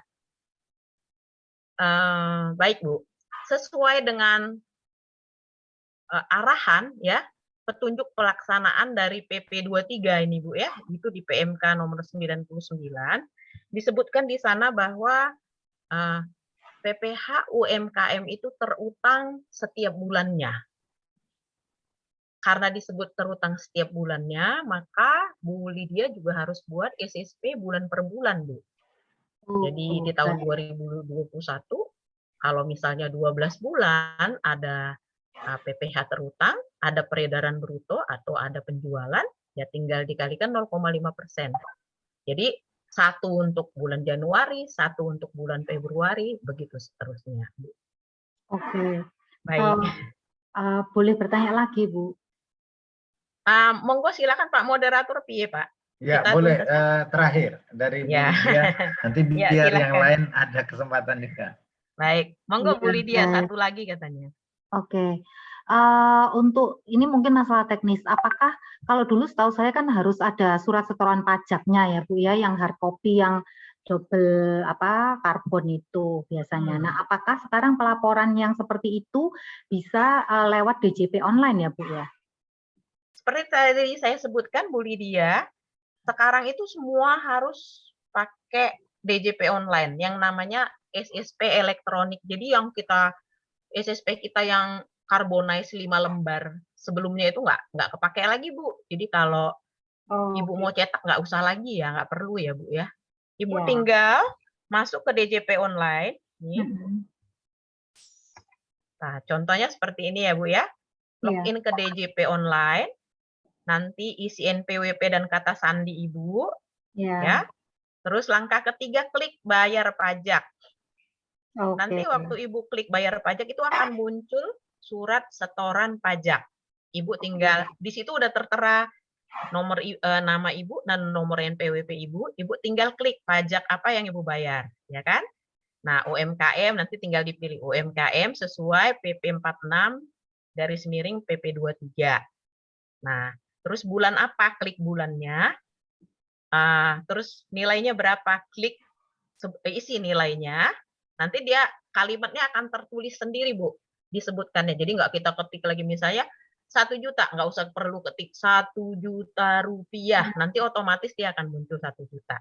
Ibu nanti tinggal klik terbitkan kode billing. Nanti dia akan terbit kode billing. Udah jadi SSP-nya. Ibu tinggal print PDF-nya bawa ke bank. Nanti bayar. Selesai. Siap, Bu. Terima kasih informasinya. Sama-sama, Bu Lydia.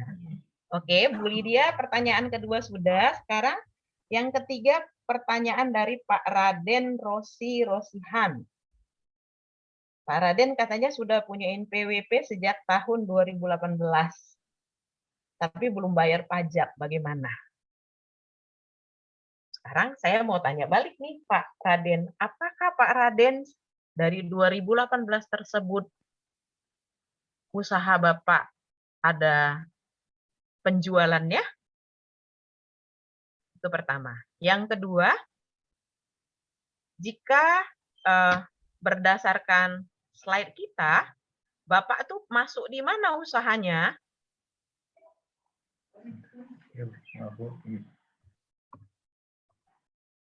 Masuk di mana nih usahanya Pak Raden?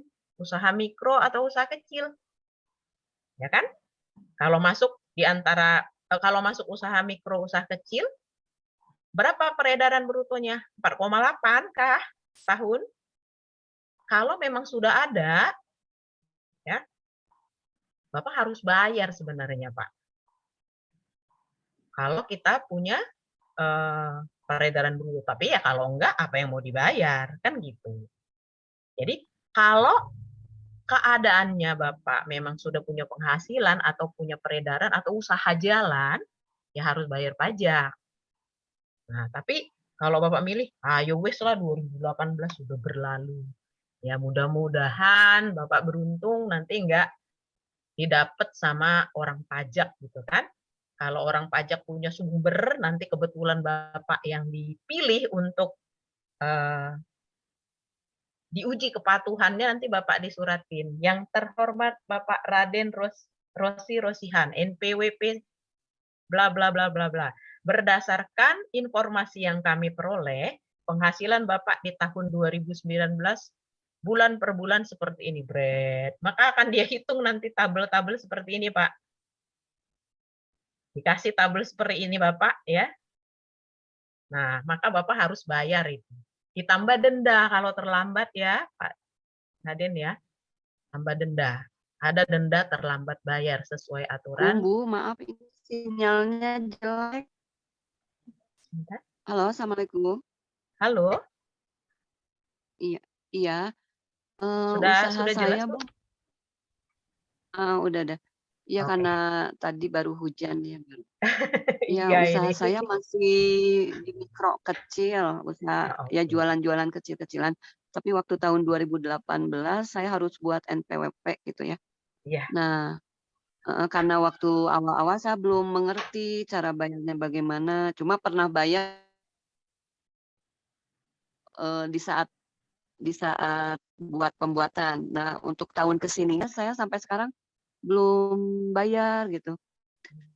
Terus sempat corona juga, saya sempat coba online, ya ada gangguan juga. Nah, akhirnya saya lupa sampai sekarang, karena sekarang aktif lagi, karena mengikuti ada sosial media, naik up. Jadi saya kepikiran lagi ini mengenai pajaknya gitu. Nah, apa ada sanksinya? Apa denda atau gimana? Kalau nggak sampai bayar sampai sekarang. Gitu Kalau aja, Bu. Terima kasih. baik, saya sambung ya, Bu Raden ya. Jadi kalau Iya. kita terlambat bayar pajak itu pasti ada sanksinya. Sanksi terlambat bayar itu sebesar 2% per bulan, Bu. 2% per Oh, bulan sampai dengan tanggal Ibu membayar. Jadi kalau Ibu 2% ya? membayar, kalau Ibu membayarnya misalnya Januari 2018 gitu kan, baru dibayar di sekarang, itu udah terlambat berapa tahun tuh, Bu? 2019, Putus-putus. 2020, 2022. Nah, tapi maksimum 48%. Dari Putus-putus, Bu. putus-putus. Halo? Saya dengar Ibu jelas banget ini. Iya, Iya, mungkin ini sinyalnya putus-putus. Bu Rosi kali yang ini. Saya juga dengarnya sih jelas. Atau nanti begini Bu Lalan, nanti mungkin kalau yang mau ditanyakan atau apa nanti mungkin bisa Iya, halo. melalui next up ya. Kalau ini masih ada Oh. yang belum jelas. Ya. Oh iya, mangga. Iya. Mungkin seperti itu aja Pak Jimmy, nanti ditampung saja pertanyaan Bapak Ibu yang kita tidak sempat untuk jawab hari ini, nggak sempat dituntaskan ya. Kalau nanti saya bicara dengan Pak Jimmy, mudah-mudahan ada waktu luang saya akan menjawab tiap pertanyaannya yang terkait dengan yang ikut seminar hari ini saja, tapi ya Pak Jimmy ya. Iya, betul. Oke, baik. Jadi demikian Bu Raden ya. Jadi kalau saya bilang sih Bu, ya sudah, kalau memang yang dulu-dulu itu susah untuk diurus, ya yang kedepannya aja lah gitu. Oh, gitu ya. Tapi sambil harus ingat-ingat Bu. Jadi kalau misalnya pajak nanya, ada nggak penghasilan tahun kemarin? Kalau bilangnya ada, ya harus siap kita bayar pajaknya ya Bu ya. Nah, sepanjang itu nggak ditanya, ya sok kita tenang aja, mudah-mudahan lupa gitu. Kedepannya kita jalan aja yang bagus gitu. Iya, iya, iya. Ya, terima kasih, Bu. Sama-sama, Bu Raden. Iya, Assalamualaikum. Waalaikumsalam. Nih, jadi 3 pertanyaan pertama udah selesai, Pak Jimmy. Ya, ini ada satu pertanyaan lagi tadi dari Pak Levi ya. Bila pembayaran dari perusahaan tidak sama dengan pajak UMKM, bagaimana? Kemudian kelebihan bayar caranya seperti apa, Bu? Sedikit penjelasannya. Oh, oke. Nah, ini tadi Pak Levi. Pak Levi tadi di pemaparan saya sebutkan ya, Pak ya. Ketika UMKM bertransaksi dengan PTX. Tadi saya sebut PTX. Nah, ketika UMKM bertransaksi dengan PTX, menyerahkan jasa terhutang pajak, ya. Peraturan UMKM kan sebut bahwa jasa kita itu adalah objek PPh final dengan besaran 0,5% dari penjualan kita. Nah, kelihatannya nih Pak Levi ini menyerahkan jasa kepada perusahaan, tapi dipotongnya PPh 23 ini kayaknya. Ya, PPh 23 sebesar 2% ya Pak ya. Jadi kan kelebihan tuh 1,5. Gimana caranya? Saran saya seperti ini Pak, suratin perusahaan tersebut dengan memberikan fotokopi bahwa Bapak itu dikenakan PPh UMKM. Nah, fotokopi surat Bapak dikenakan PPh UMKM itu sebenarnya harus diajukan terlebih dahulu sebenarnya, Pak. Jadi, begitu Bapak tahu bahwa Bapak itu adalah UMKM dan akan memberikan jasa kepada pemotong pajak sebut PTX, supaya jasa Bapak nggak dipotong 2%, Bapak harus minta surat keterangan ke DJP, ke tempat kantor pelayanan di mana Bapak terdaftar. Nah, nanti Bapak akan diberikan surat oleh kantor pelayanan pajak bahwa Bapak Levi dengan NPWP sekian, pemotongan pajaknya 0,5%. Ya. Nah, kalau sudah terlanjur, sudah dipotong, gimana caranya, Bu? Namanya sudah terlanjur dipotong karena Bapak lupa atau alpa atau belum mengurus surat keterangan bahwa Bapak adalah UMKM yang dikenain PPh final, maka saran saya coba disuratin lagi itu perusahaannya supaya apakah mungkin dilakukan pemotongan 0,5 seperti itu. Nah, kalau misalnya mereka tidak bersedia, ya Bapak harus melaporkan apa yang dipotong itu. Seperti itu, Pak. Halo, Pak Levi? Apakah dapat mendengar uraian saya, Pak Levi? Ya Bu, makasih penjelasannya. Cuman kemarin saya udah tanya juga dengan PT karena itu kan sudah selesai gitu ya pemikirannya mereka. Kami juga nyuratin tapi dari PT-nya sendiri juga. Ya, tapi itu sih tidak seberapa menurut saya. Cuman saya kemarin dengan kantor perpajakannya kalau untuk kepengurusan itu ada ininya, ada pengembaliannya, cuman iya ada penanganan kembaliannya, cuman kemarin itu kami mau berupaya untuk ke arah sana, cuman kami masih bingung juga karena juga harus membayarkan kembali ke yang sebelumnya itu Bu, gitu. Kemarin itu seperti itu. Jadi kita memang udah membayarkan, cuman untuk menarik uang kembalinya yang dari PT itu memang agak sulit sebenarnya itu. Iya, itu dia tadi saya sebutkan Pak. Jadi memang sebelum kita bertransaksi harus kita lengkapi namanya lampiran untuk tagihan kita. Jadi harusnya Pak Levi waktu menyerahkan invoice itu justru di atas disebutkan bahwa saya atau usaha saya ini adalah UMKM yang kena PPh final, surat keterangan kami lampirkan. Mohon dilakukan pemotongan PPh yang sesuai. Seperti itu harusnya, Pak. Nah, kalau sudah terlanjur gimana? Kita upaya namanya ya, Pak ya. Namanya kan kalau udah terlanjur, upayanya ya kita suratin aja, mudah-mudahan mereka berkenan. Karena kalau perusahaan agak ribet memang, Pak. Mereka kan harus potong itu pada saat Bapak dibayar. Kemudian mereka bayar paling lambat tanggal 10 bulan berikutnya dan dilaporkan. Gitu. Jadi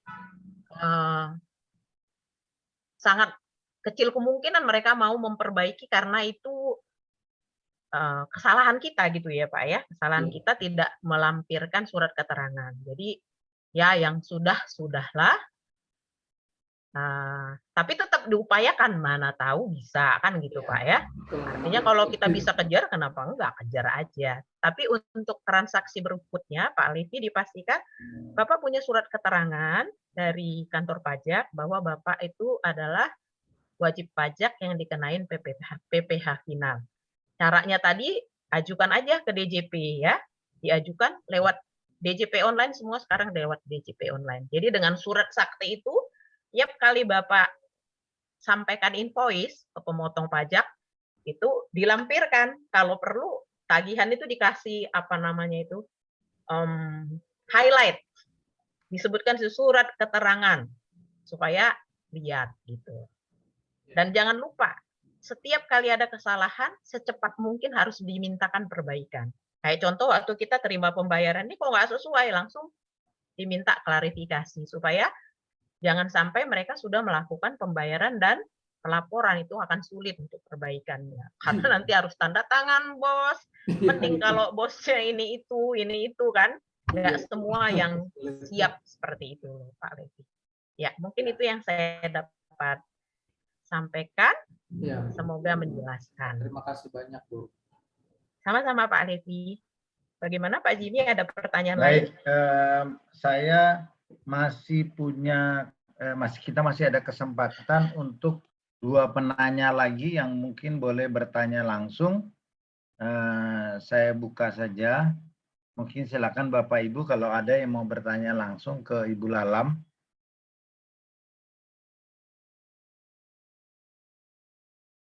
Kita berikan 2 penanya.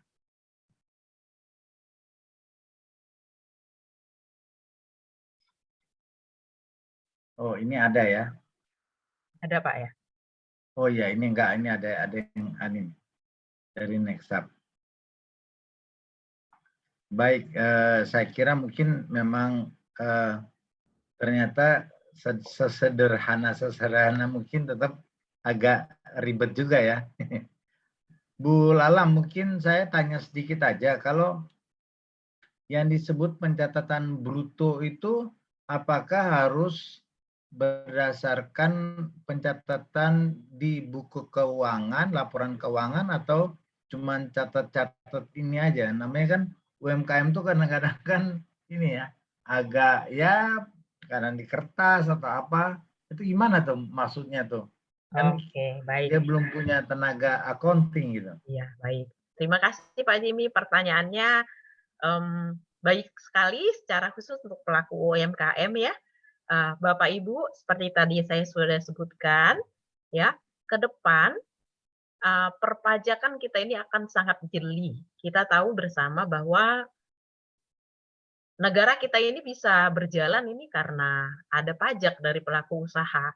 Maka para pelaku UMKM ini saya sebutkan tadi ini sebenarnya ini pahlawan-pahlawan ekonomi bangsa Indonesia ya. Saya salut dan bangga dengan Bapak Ibu. Itu yang buat saya tadi waktu Pak Jimmy bilang, Lam, ajar UMKM, saya semangat gitu. Jadi ke depannya Bapak Ibu, mari kita melakukan pencatatan dengan baik. Ya, tadi kita lihat bahwa pemerintah sudah memberikan keleluasaan kepada wajib pajak UMKM untuk melakukan pencatatan ya. Nih, kalau untuk orang pribadi ini 7 tahun dikasih kesempatan untuk siap melakukan pembukuan. Nah, selama belum siap melakukan pembukuan, mari Bapak Ibu kita belajar membuat administrasi yang baik, ya, yang sederhana tapi baik. Apa yang pertama? Yang pertama, setiap kali menjual kita harus catat. Catatannya seperti apa? Tinggal dibikinnya catatan sederhana aja. Misalnya Bapak Ibu memilih untuk membuat catatan harian. Jadi kok catatan harian ada, berarti 1 bulan ada 31 catatan untuk 1 bulan. Catatan penjualan, ya. Kan bisa kertas putih, bisa pakai tulis tangan. Kalau untuk yang sederhana mah nggak usah pakai komputer juga nggak apa-apa. Dituliskan kotak-kotaknya tanggal, ya kan? Tanggal, hari, tanggal, besar penjualan, dijual kepada siapa, gitu.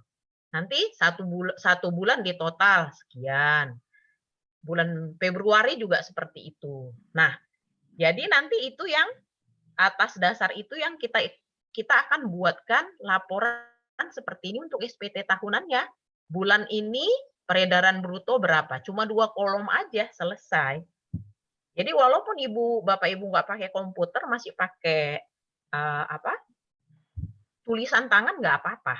Asal untuk SPT ya, untuk SPT cukup bikin nomor, bulan, peredaran brutonya berapa.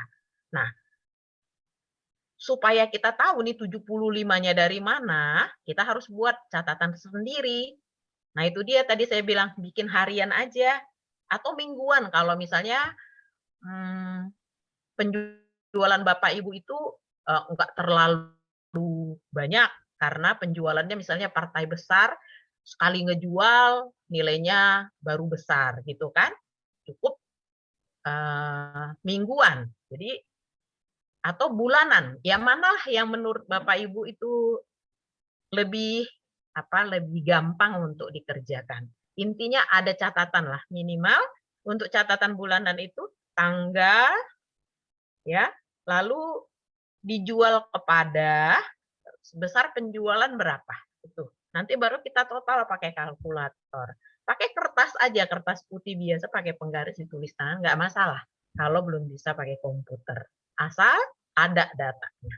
Itu menurut saya Pak Jimmy untuk dikerjakan kawan-kawan. Baik, terima kasih Bu Lalam. Oke, teman-teman, apakah masih ada pertanyaan lagi?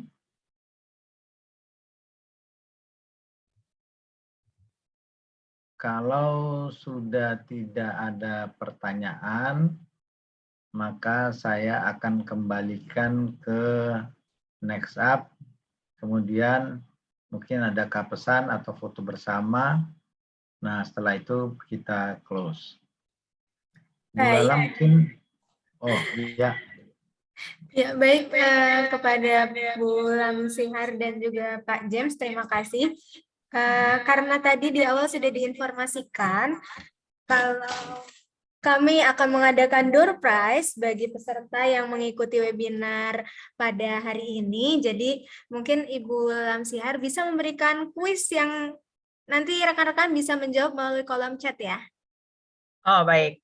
Ini saya sampaikan langsung saja atau di kolom chat juga Bu Ayu? Bisa langsung saja Bu. Nanti biar rekan-rekan yang menjawab melalui. Oke, baik. Ini aja biar langsung ya. Terus satu badan usaha ya, satu badan usaha pada bulan Maret tahun 2022 penjualan sampai dengan bulan Maret tahun 2022 itu sudah mencapai 700 juta. Ya, sudah mencapai 702 juta. Penjualan bulan Januari itu besarnya 200 juta. Penjualan bulan Februari 300 juta. Penjualan bulan Maret mencapai 700 juta. Pertanyaannya, berapakah penjualan bruto bulan Maret dan berapa pajak PPh final yang harus dibayar pada bulan Maret tahun 2022. Jelas ya Bapak Ibu ya? Saya ulang sekali lagi.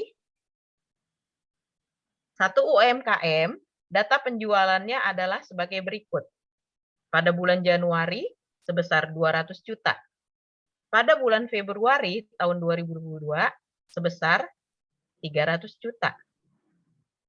Sampai dengan bulan Maret tahun 2022 ya, total penjualan Januari sampai Maret itu sudah mencapai 700 juta. Pertanyaan, berapa besarnya penjualan pada bulan Maret dan berapa PPh terutang pada bulan Maret? Seperti itu Bu Ayu. Satu saja. Baik, silahkan para rekan-rekan untuk menjawab pertanyaannya melalui kolom chat ya. Nanti biar Ibu Lamsihar yang memilih. Oke, kita pilih yang paling benar dan yang paling cepat menjawab ya Bu ya. Oke. Kita share screen, stop share screen. Berapa menit nih? Iya, itu mungkin bisa saya serahkan ke Bu Ayu. Waktunya habis, Bu Ayu yang kontrol. 2 menit cukup mungkin ya, atau kalau yang sudah ada cukup lah, 1 menit saja. Aja harusnya. Oke, kurang dari 1 menit ya Bu ya. Iya. Silahkan rekan-rekan. Ayo, monggo Bapak Ibu.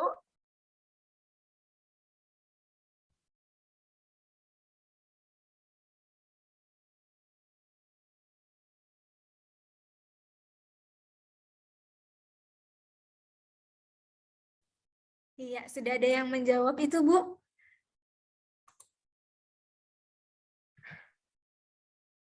$200, PPh finalnya 100. Ini kita lihat kalkulator dulu ya. Ini yang dipilih berapa orang Bu Ayu? 1 orang, Bu. Oh, 1 orang saja. Bu Lydia, iya, 1 orang yang beruntung. Jualan bulan Maret 200 juta betul. PPh finalnya 0,5% dari 200 juta. Coba kita lihat dulu. Coba dihitung dulu nih Kak. Ini kalkulator saya kemana lagi?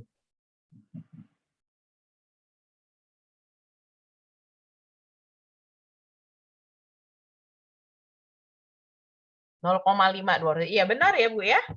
0,5% dikali 200 juta, 100 juta PPh finalnya. Terima kasih Bu Lydia Silvi. Wow, Bu Lydia keren banget. 100.000 atau 100 juta ini Bu? 100.000 lah, 100.000. Iya, 0,5%. 0,5% ya. Pak Levi kok 1 juta ya Pak? Pak Levi 1 juta menjawab. Tadi yang saya tulis tuh 700 juta loh bulan Maretnya Bu.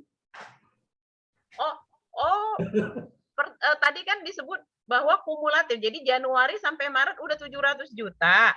Nah, sementara di Januari kan 200, Februari 300, sudah 500 kan Pak? Oh iya. Kalau 700 juta kumulatif di bulan Maret berarti penjualan di Maret kan 200. PPh finalnya 200 juta kali 0,5%, 100.000. Seperti itu. Berarti Ibu Lydia Silvi ya ini ya yang beruntung pada siang hari ini. Oke. Selamat kepada Ibu Lydia Silvi sudah beruntung memenangkan door prize berupa e-money pada siang hari ini di acara webinar Kupas Tuntas Pajak UMKM. Mungkin dari Ibu Lamsihar ada penutup untuk rekan-rekan? Terima kasih buat Bapak Ibu peserta seminar. Ya, tadi saya sebutkan bahwa karena Bapak Ibu adalah pelaku UMKM, maka Bapak Ibu adalah pahlawan ekonomi Indonesia, dan salut saya buat Bapak Ibu. Ke depan sesuai dengan pembelajaran kita, mari kita lakukan kewajiban perpajakan kita dengan baik.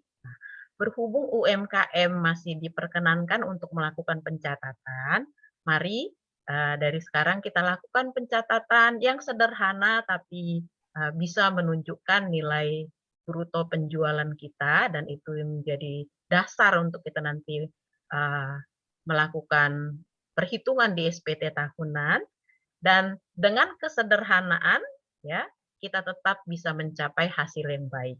Sekali lagi, selamat melakukan perubahan di dalam pencatatan penjualan Bapak Ibu. Semoga usaha Bapak Ibu semakin maju dan tiap hal yang kita upayakan Tuhan berikan hasil yang maksimal. Terima kasih, selamat sore. Iya, terima kasih kepada Ibu Lamsi Harutahean dan juga Pak James Huta Barat sebagai selaku moderator pada siang hari ini. Untuk selanjutnya, kepada rekan-rekan, Bapak dan Ibu semua, kami juga berterima kasih sudah mengikuti kegiatan webinar Kupas Tuntas Pajak UMKM pada siang hari ini sampai sore ya, ini sudah sore. Semoga ilmu yang diberikan dapat memberi manfaat dan dapat diaplikasikan secara nyata oleh kita semua. Dengan tentunya dengan kesederhanaan tadi agar kita bisa mencapai hasil yang maksimal ya. Betul. Iya. Kami informasikan terkait beberapa hal kepada para peserta bahwa fasilitas berupa materi dan sertifikat nanti akan diberikan melalui email atau WhatsApp oleh admin. Dan bagi peserta yang ingin melakukan konsultasi seputar pajak, mungkin ya, nanti bisa langsung menghubungi admin NextUp dan untuk kemudian akan kami hubungkan langsung juga kepada narasumber dan ahlinya. Untuk itu nanti akan ada form feedback dari NextUp yang mungkin bisa teman-teman isi, akan kami share di kolom chat ya. Ya, seperti itu sudah cukup jelas dan untuk webinar siang hari ini kami akhiri. Kami berterima kasih sekali lagi kepada Ibu Lamsi Harutahean selaku narasumber dan Pak James selaku moderator. Terima kasih dan tentunya kepada rekan-rekan semua yang sudah berpartisipasi di acara hari ini. Saya akhiri. Sekian. Assalamualaikum warahmatullahi wabarakatuh. Selamat siang, salam sehat, dan semangat dari NextUp. Salam sehat buat semuanya. Untuk di akhir sesi, kita akan lakukan foto bersama ya. Ya. Bisa open cam untuk semua peserta dan termasuk Ibu dan Bapak juga. Bisa open cam ya. Kita akan melakukan sesi foto untuk dokumentasi. Iya, sudah. Masih ada yang belum nih. Sudah siap ya semuanya ya? Ya. Oke, pada hitungan ketiga, silahkan mungkin ada yang mau sambil dada-dada atau apa, dipersiapkan. Oke, pada hitungan ketiga ya. 1, 2, 3. Satu kali lagi. 1, 2, 3. Iya. Terima kasih. Salam sehat dan semangat Salam semuanya. sehat. Sukses Terima buat kasih, Bapak Ibu. yo. Sampai bertemu kembali. Sampai bertemu kembali. Selamat sore. Saya izin live. Iya. Izin live ya Bapak Ibu. Iya, Ibu.